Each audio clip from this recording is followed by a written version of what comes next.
Andrea Pia Yates, previously known as Andrea Pia Kennedy, and born on July 2, 1964, is an American woman hailing from Houston, Texas.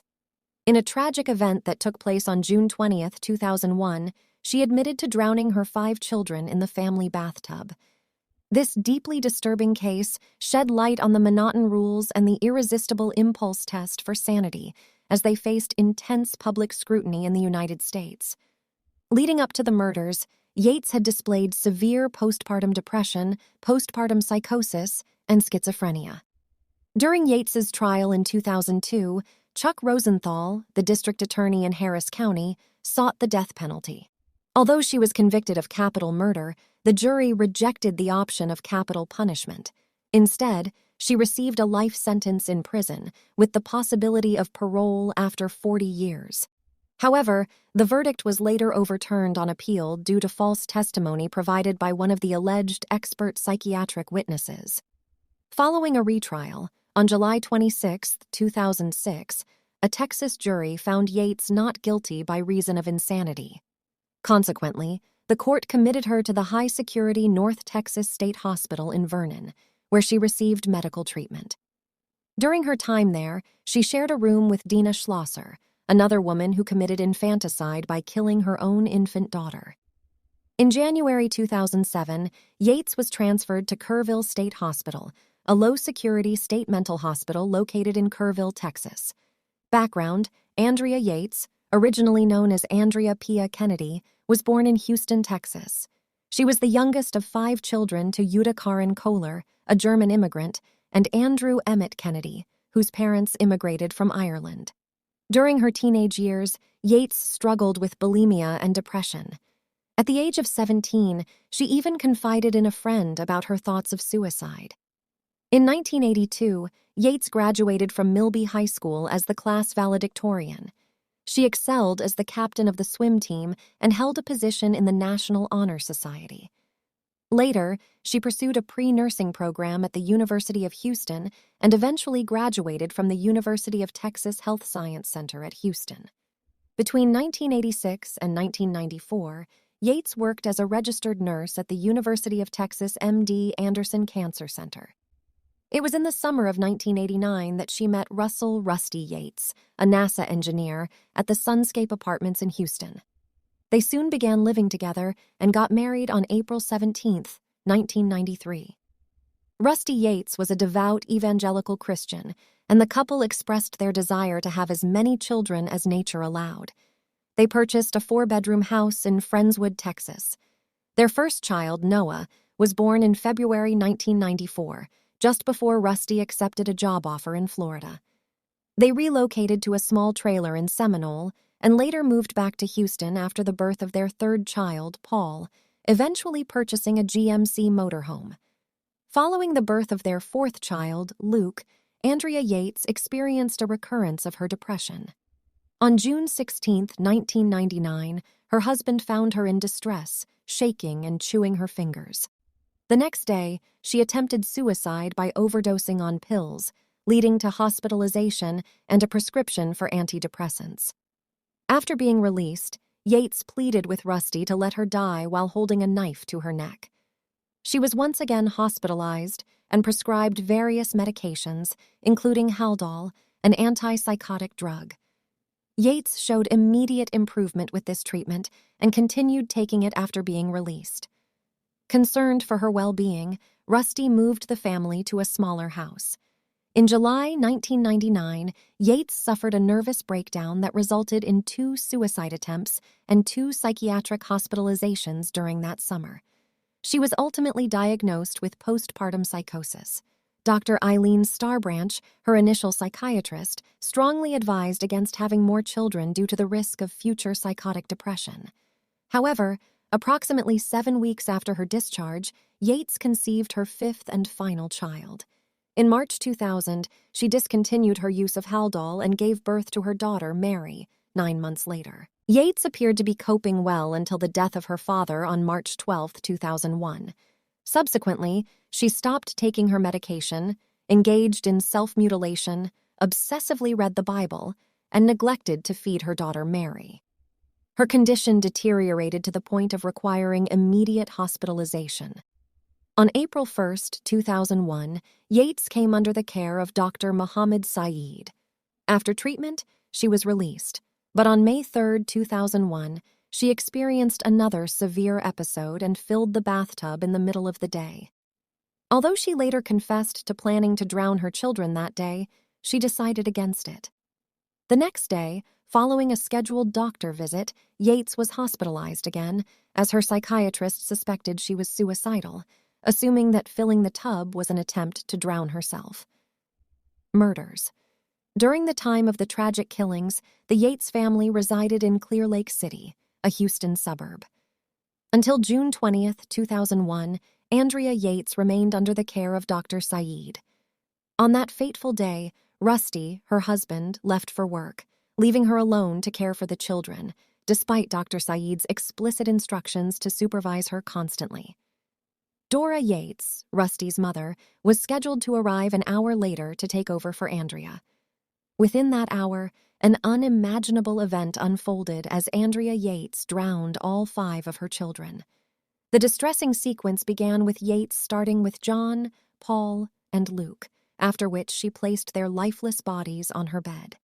Subsequently, she proceeded to drown Mary, leaving her floating in the bathtub. Noah entered the scene and inquired about Mary's condition, prompting him to flee.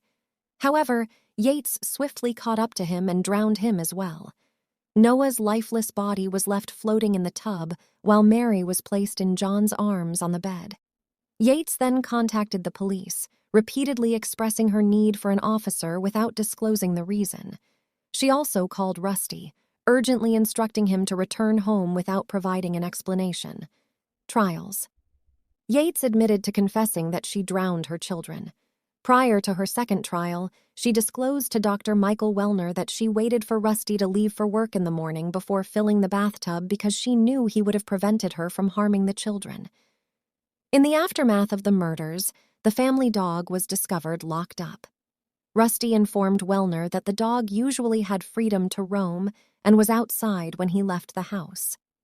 This led the psychiatrist to speculate that she had confined the dog to prevent it from interfering with her sequential killing of the children. Rusty sought the assistance of a family friend, George Parnham, to act as her attorney. While the defense's expert testimony confirmed that Yates was psychotic, according to Texas law, the insanity defense requires the defendant to prove that they could not differentiate between right and wrong at the time of the crime. In March 2002, the jury rejected the insanity defense and found Yates guilty. Although the prosecution had pursued the death penalty, the jury did not choose that option. The trial court sentenced Yates to life imprisonment in the Texas Department of Criminal Justice, with the possibility of parole after 40 years. On January 6, 2005, the convictions were overturned by the Texas Court of Appeals due to the admission by Dr. Park Dietz, a psychiatrist and witness for the prosecution, that he had provided false testimony during the trial. In his testimony, Dietz claimed that shortly before the murders, an episode of Law and Order had aired featuring a woman who drowned her children and was acquitted by reason of insanity. However, journalist Suzanne O'Malley, who covered the trial, refuted this claim, stating that no such episode existed. The appellate court unanimously concluded that the jury may have been influenced by Dietz's false testimony, necessitating a new trial, although Law and Order: Criminal Intent did air an episode 2 years later inspired by Yates's case.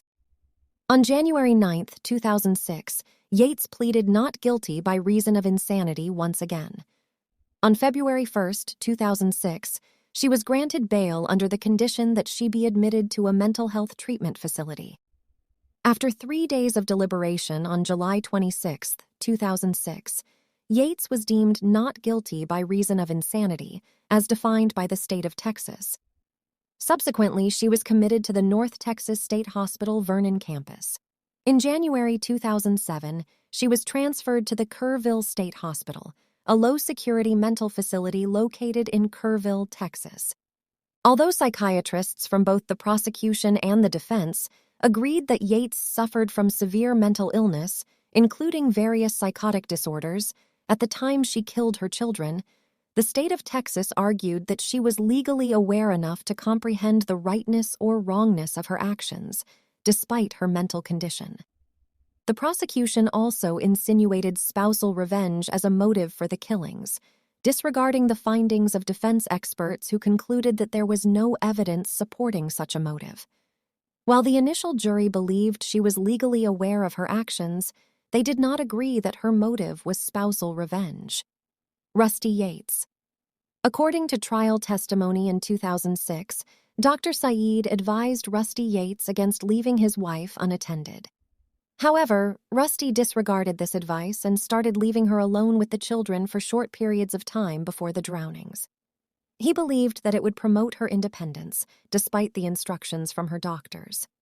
Prior to the drownings, Rusty announced at a family gathering that he had made the decision to leave Yates home alone for an hour each morning and evening, with the intention of preventing her from becoming completely dependent on him and his mother for her maternal responsibilities.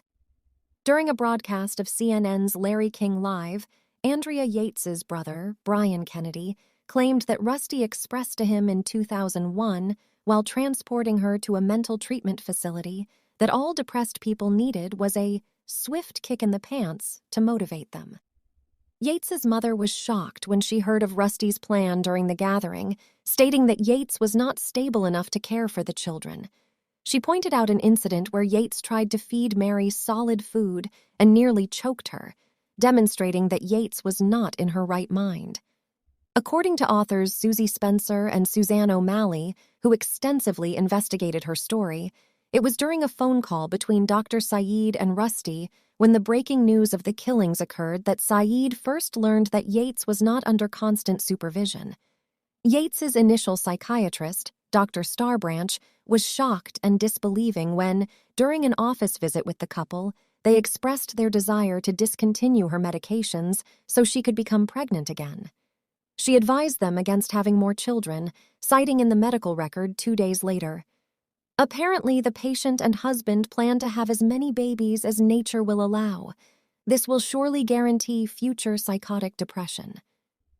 Despite this, Yates became pregnant with her 5th child, Mary, only 7 weeks after being discharged from Dr. Starbranch's care on January 12, 2000. Rusty claimed to the media that he was never informed by psychiatrists about Yates's psychosis or the potential harm she could pose to the children. He asserted that if he had known, he would never have considered having more children. "If I'd known she was psychotic, we'd never have even considered having more kids," he told the Dallas Observer. However, Yates disclosed to her prison psychiatrist, Dr. Melissa Ferguson, that she had previously informed Rusty that she did not want to engage in sexual activity because Dr. Starbranch had warned her about the possibility of harming her children. Rusty, according to Yates, held firm to his procreative religious beliefs, praised her as a good mother, and convinced her that she could handle more children. O'Malley highlighted Rusty's ongoing denial of reality regarding having more children. Throughout the trial, he maintained the belief that Yates would be found innocent.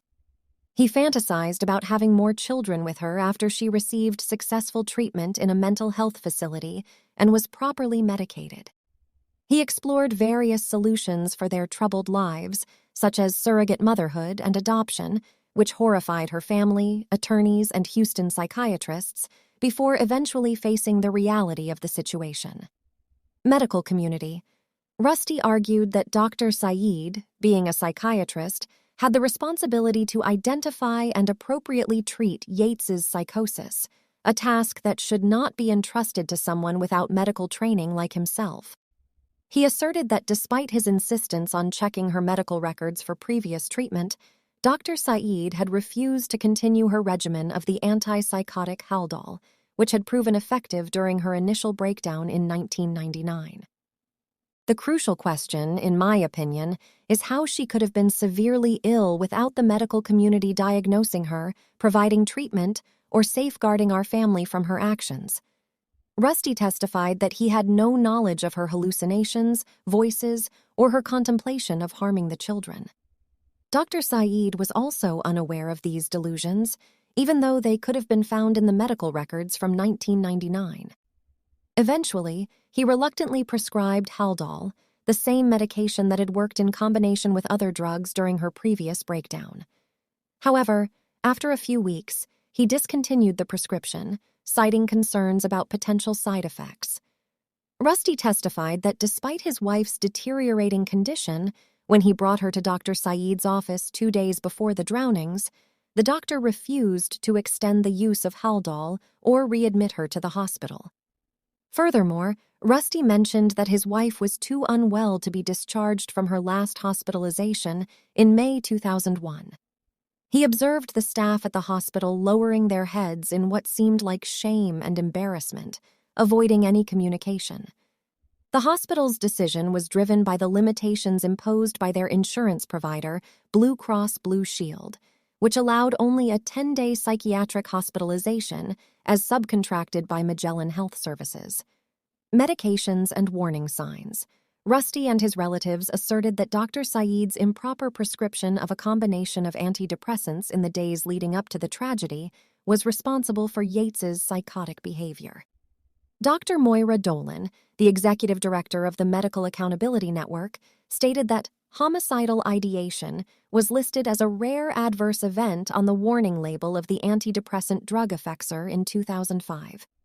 According to her, Yates had been taking 450 milligrams of the drug, which is twice the recommended maximum dose, for a month before the incident in which she killed her children. However, Dr. Lucy Puryear, an expert witness hired by Yates's defense team, challenged this argument regarding the administration of antidepressants. She stated that the dosages prescribed by Dr. Saeed were not uncommon in practice and had no connection to Yates's reemergent psychosis. Instead, she suggested that Yates's psychosis returned due to the discontinuation of Haldol by her doctor 2 weeks prior. It typically takes 4-6 days for the oral form of Haldol to reach a terminal plasma level of under 1.5%, which is considered a medical standard for the complete elimination of a drug from the body. Religious influences. According to media reports, there were allegations made against Michael Warrenecki, a traveling preacher whom Rusty had encountered during his time at Auburn University. These allegations suggested that Warrenecki's teachings, which were occasionally received by the Yates family through his newsletter titled The Perilous Times, played a role in the tragic deaths. The newsletter itself was submitted as evidence during the trial. Both Warrenecki and Rusty have vehemently denied these accusations. Rusty emphasized that their relationship with Warrenecki was not particularly close and clarified that Warrenecki was not responsible for his wife's delusions. Warrenecki himself stated that his correspondence with the family aimed to assist them in strengthening their marriage and discovering the love he believed his own family had found in Jesus. Both men agreed that any supposed link between Warrenecki's message and her mental state was merely a fabrication created by the media. While in prison, Yates disclosed that she had contemplated killing her children for a period of 2 years. She expressed the belief that she was an inadequate mother and alleged that her sons were not developing properly. During a conversation with her jail psychiatrist, she stated, "It was the 7th deadly sin. My children weren't righteous. They stumbled because I was evil. The way I was raising them, they could never be saved. They were doomed to perish in the fires of hell." Divorce. Rusty initiated divorce proceedings in August 2004, citing the fact that he and Yates had not cohabited as a married couple since the day the murders took place. The divorce was officially finalized on March 17, 2005. Shortly after, Rusty embarked on a relationship with his second wife, Laura Arnold, and they tied the knot on March 25, 2006. The couple welcomed a son into their lives. However, in 2015, Arnold filed for divorce. In the end, no verdict can heal the wounds left by this heart-wrenching tragedy. It is my hope that, regardless of the outcome, we can find solace in knowing that by examining this case, we have taken a step closer to a society that prioritizes mental health, compassion, and the well-being of its most vulnerable members.